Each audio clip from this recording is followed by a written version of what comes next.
Hello everyone, welcome back to my channel. So I am 30 years old and I thought I would do a little what I wish I knew in my 20s video because I have learned so much in my 20s and now it is a stepping stone for my 30s. I am going to be very blunt and straight to the point and basically what I wish an older sister had told me. I am an only child, so I don't have an older sister or brother.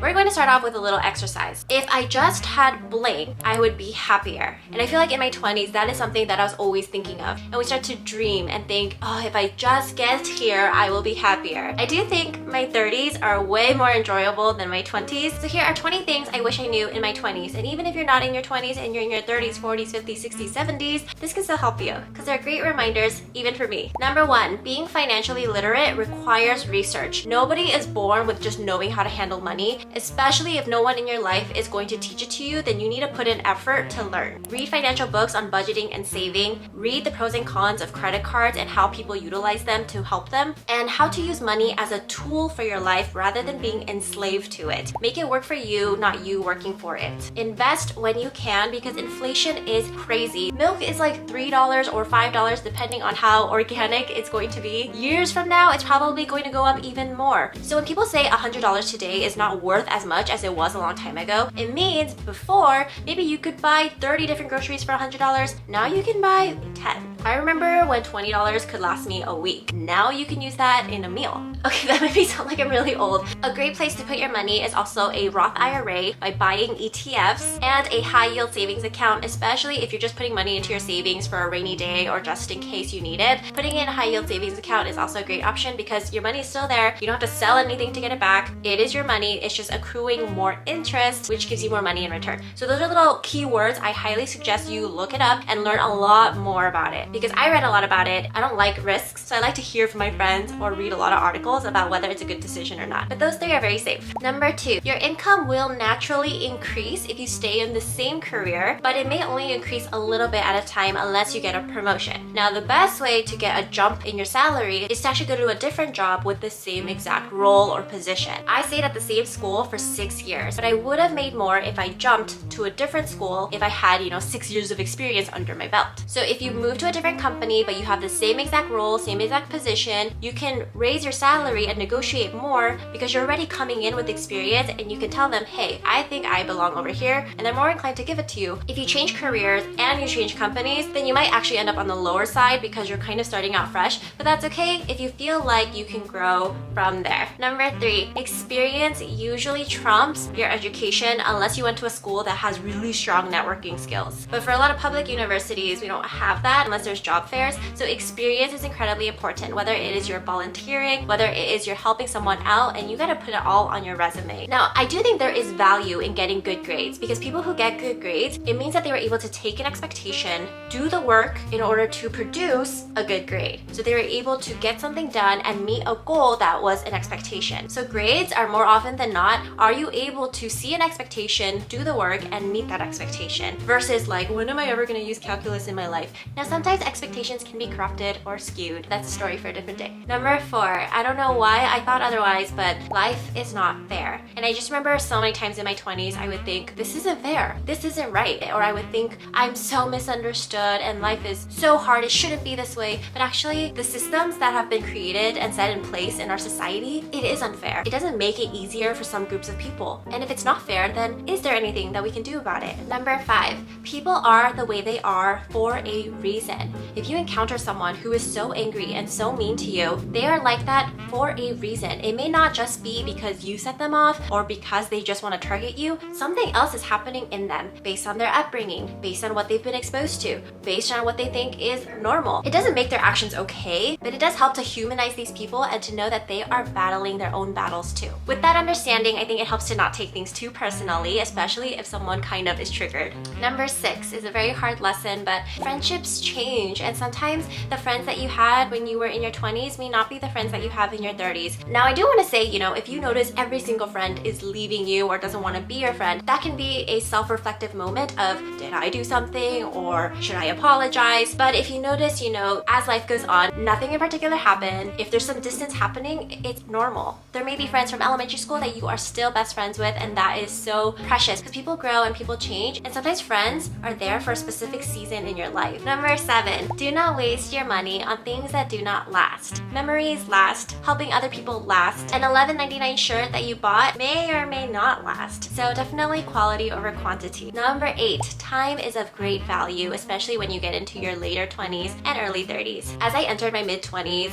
I was working 5 different jobs and I felt like my days were just passing me by because I was just so busy. And now that I look back, I think, oh my gosh, so much time has passed. I think after 27, time just goes so much faster. The months and the years just fly. So truly cherish the moments that you have. That's why really wealthy people hire so many people to do things for them so that they can have time. We are all given 24 hours a day, 7 days a week. That is 160 hours. That is 10,080 minutes a week. What can you do with that? Number 9, going back to life is unfair. Suffering happens to everyone. And I think it's a common ground that many people go through really hard times in our lives. We experience heartbreak, we experience job loss, we experience health issues or know people who have health issues. That's part of living in a very broken world, but our hope doesn't have to die there. Number 10, a job can actually just be a job. In my early 20s, as a believer, I think I was so fixated on, what is my calling? What does God want for me? Is this purposeful? For me, I found teaching because I was babysitting at church, and then I ended up teaching Sunday school. Then I realized I love working with kids, and then bada bing, bada boom, I was a teacher. But I was so scared of making the wrong decision of like, what if I choose wrong? What if this is not what God wants for me? And it was very stressful, but just trusting in the day-to-day that He is guiding your steps and you're going to be okay. And I know so many people where to them, a job is just a job. They chose it because it's going to fund whatever other passions they have outside of work. Number 11, to all my fellow Christians and believers out there, you do not have to work as a missionary or an evangelist or for a Christian organization in order to be a light in this world. Your coworkers, your literal neighbors, or strangers that you encounter every single day, that is an opportunity that we get to be a light, to be kind, and to show Christ-like love to people who may be difficult to show love towards. That can happen anywhere. When your boss calls you in for a meeting or you get a complaint, how you handle that and how you respond to that is an opportunity to serve. Number 12, therapy is not just for people who have issues, because we all deal with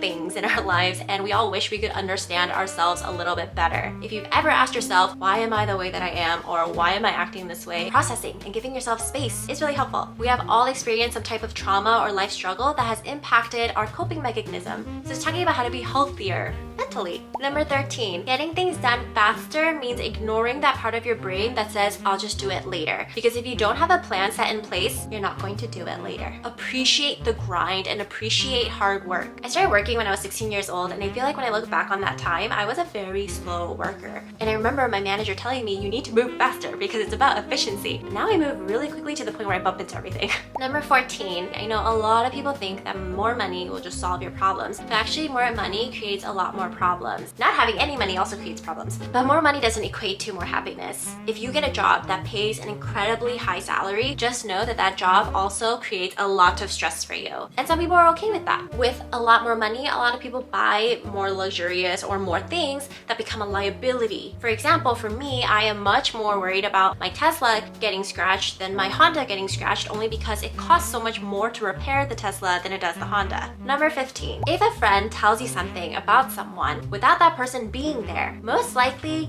they are also sharing things about you to other people when you are not there. Now it's different when you have a best friend and you're like, we literally just tell each other everything, lock and key, nobody else. That's different, and that's my husband.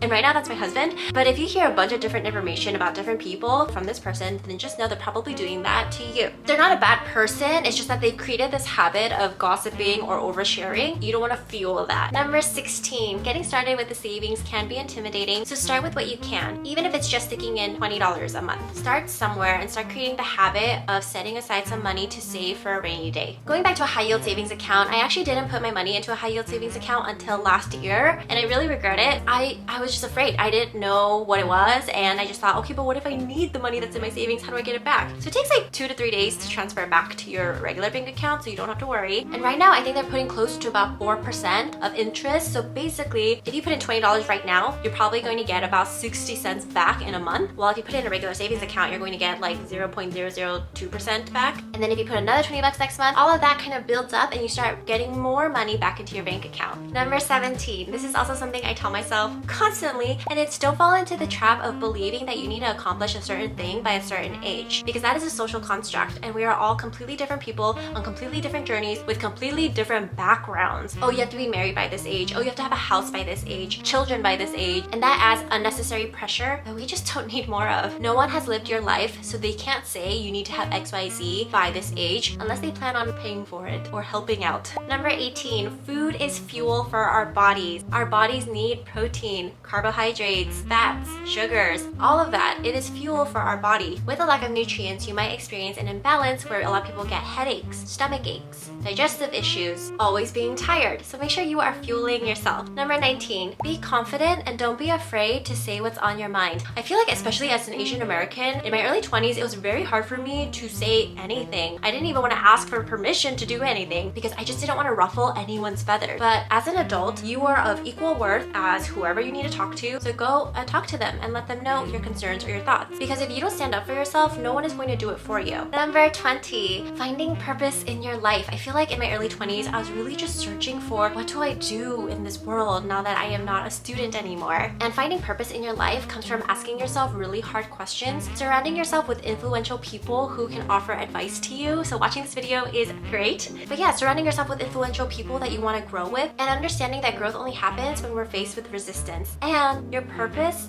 can change. Your career path can change. And it doesn't mean there's something wrong. It just means that you're growing. One extra tip I want to add that I recently thought of is learning how to do conflict resolution effectively. So I feel like in my early 20s, I had no idea how to communicate, especially when I was angry. I wouldn't do this with my friends, but with a significant other, I felt like when I was angry, I would either want to yell or cry, or I didn't know how to express myself. And yelling was something I thought was just normal because that's just what I heard a lot of when I was growing up. But actually, yelling is not a very great coping mechanism. And something I taught my students when I was teaching was giving them the tools on how to express themselves. So you say, I feel blank when you blank. I would like for you to blank, and you can have a conversation. While the other person should also say, you know, I'm sorry you felt that way. But feelings are not facts. If you like what you see, please like and subscribe, and I'll see you later. Bye! And as a 30-year-old, I do really wish I wasn't on me. Although there may be people who are older than me on this channel, I think this is just great life advice. Bye!